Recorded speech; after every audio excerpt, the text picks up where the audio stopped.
सवाल नंबर 1। पानी का कतरा किसकी वजह से गोल होता है? Surface tension, gravity, acceleration.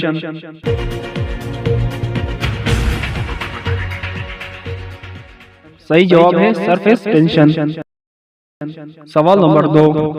Loud speaker किसने इजाद किया था? Newton, Robert, Rice गिलक।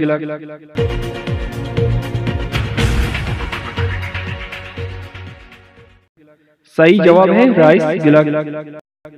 सवाल नंबर 3। शहद की मक्खी की कितनी आंखें होती है? 1, 5, 2।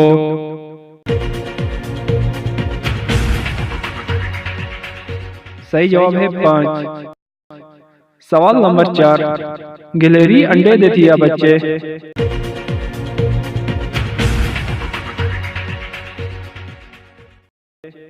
सही जवाब है बच्चे। सवाल नंबर 5। फूलों का बादशाह किसको कहा जाता है? गुलाब, सेब, चमेली।